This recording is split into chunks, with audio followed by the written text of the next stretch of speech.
Hello, my name is Una and welcome to this week's Granny's Garden. Well, this week what we're going to be doing is doing some landscape planting for a change.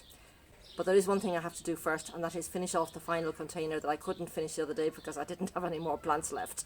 I have got quite a few plants now to plant out, both in the garden and just finish off the containers. And while I'm at it, I need to do a little bit of tip snips to the actual plants that I planted last week to get them to start bushing out now, because over the last week they have really sort of grown in height and now I want them to fill out. So as soon as that's done, we can start on the garden.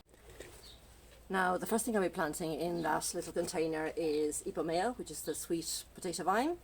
It's a very attractive plant, certainly for the foliage, and it's got many varieties with many different types of foliage, and it can go from a bright lime green chartreuse through the entire range of colours. It could be gold, bronze, red, purple, and even such a dark purple, there's even one that's almost like a black. This is a very vigorous vine, so it can get from 6 to 16 inches tall, 3 to 6 feet wide, and then it's the trailing part of it up to 10 feet long. You can use it as a trailer, obviously in containers it'll spill over beautifully, or the top of walls it'll spill over beautifully, but you can also use it as a ground cover. Just put it on the ground and just let it spread those 10 feet, or you can just train it up a trellis if you want to have it climbing up. It's perfectly alright to have it either pending or vertical or horizontal, whatever you want. You're the gardener, it's your design.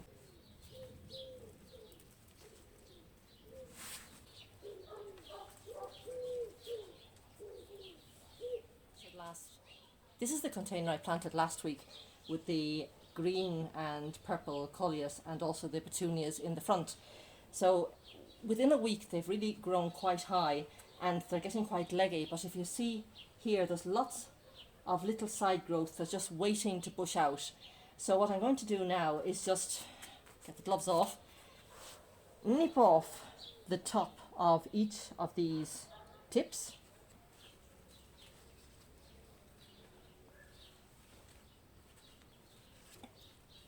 Don't know if you'll be able to see it, but there's a tip here, and then just beside the tip there's another 2 side growths. So just going with my thumb and my index finger, just nip it off like that, and I'm going to do the same with each of these tips.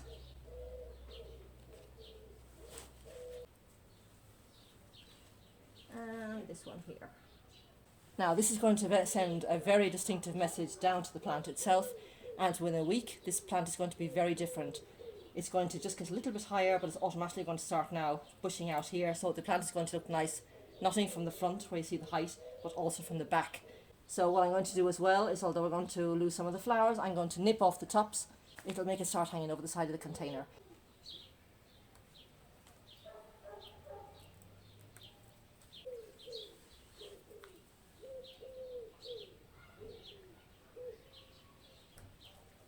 Now, I know it must seem terrible to be cutting off flowers like this, but both of these plants, both the coleus and the petunias, are really fast growing, so they can withstand having the tips pulled off, and indeed within a week this plant is going to look very different. It's going to be beautiful and bushed here, and this is going to be beautiful and bushy down there, and overall the container is going to look a lot nicer. The last container I'm going to have a look at and clean up is the first container here that I planted last week.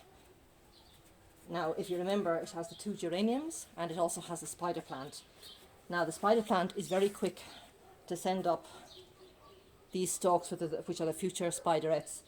Now, I prefer to nip them off. Unless I'm actually looking for new spider plants, I tend to look them off because they do drain the mother plant, and the mother plant begins to get a bit tired and a bit jaded looking, a bit straggly.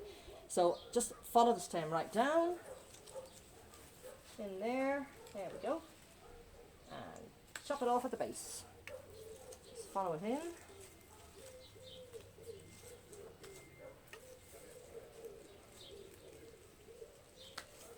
Now the geraniums I do tend to deadhead quite regularly. It's just right beside my steps and I go up and down every morning and I see them, and I usually have my little gardener's belt on with my snips in, so I just snip them off as I pass. But I mean,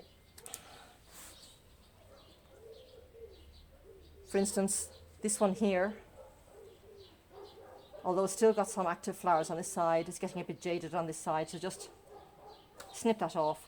And there are loads and loads. I mean, each little one that's got loads and loads of buds all over the place. All of them have got loads and loads of buds. So don't be afraid to nip off something. even if it's still got a little scraggly few flowers. Always try and keep it nice and tidy. There is one more container I'd like to talk about. Now this one I'm just going to leave as it is. I absolutely love it. It's got the goosefoot ivy down at the bottom, and then it's got a sedum here which is really grown out, and the Jerusalem cherry for me is an all year rounder, with the exception of 2 to 2.5 months when it's fairly dormant. All of the rest of the time it's either got the spring flowers, which are white and are quite pretty. The tree is evergreen, so it's always got the little glossy leaves.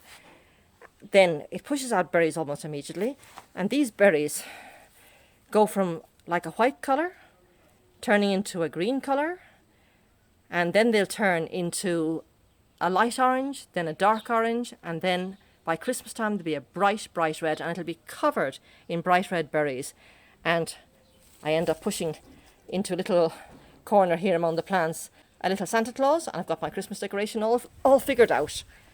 So I'm going to keep this pot as it is, keep pruning it as much as I can, and I'm really going to miss it when I eventually have to take it out, but hopefully you might get a couple of years out of it yet. This is a Weigela. Now it needs to get urgently into the ground. In the garden centre it seems to have got a bit scorched from being in the sun. There is a lot of new growth, so I just need to get this into the ground as quickly as possible. Now, Weigela is like an old-fashioned shrub, a bit like myself I suppose. It arrived in Europe in the 1800s, and since then it's been certainly a staple in gardens. Now, according to the plant tags, Weigela should be planted in full sun to partial sun. You've got to be careful with plant tags like this, especially knowing where you live. I live in a hot country, and certainly full sun is very different, say, than a UK full sun. Here, any plant that has to be in full sun from 2 o'clock until 5 o'clock in the evening is going to have to be more than hardy, better in a dappled shade.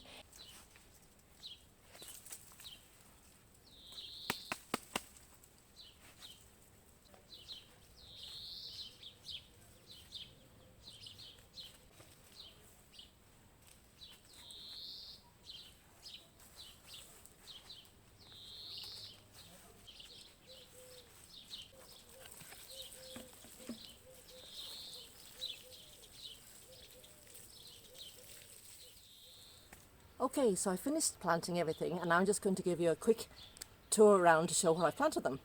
So this is the first area where I planted 2 hemerocallis, which are probably best known as daylilies. Daylilies obviously because each of the flowers lasts for just one single day.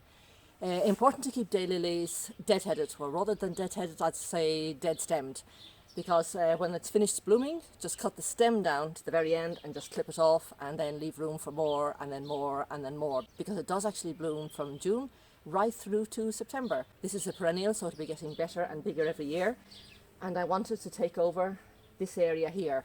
This is full sun, but it doesn't like the intense heat of the afternoon, which is perfect. I've planted it towards the front of the border, so it gets this lovely morning sun, and then just as it begins to get hot at about 2 o'clock in the afternoon, this will come into shade, and then gradually in the evening, there from the west, the sun will come in sideways and it'll get sun again, so absolutely perfect.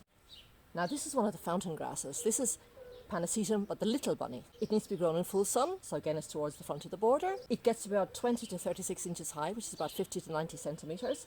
And obviously it's got this wand effect, which I absolutely love. Anything on spikes or anything that moves in the wind or gives a little bit of vertical interest, I absolutely love. I have wanted a bunny tail in my garden for years, so I'm finally getting round to doing it.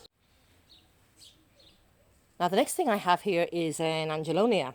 Some people do call the Angelonia like the summer snapdragon. Now Angelonia has a lot going for it. I mean, it's an annual, it's not a perennial unfortunately, but it does have a lot going for it. It's scented, it's got this lovely, lovely fruity smell. It gets to be about 18 inches tall, needs full sun, and it does like slightly acidic soil.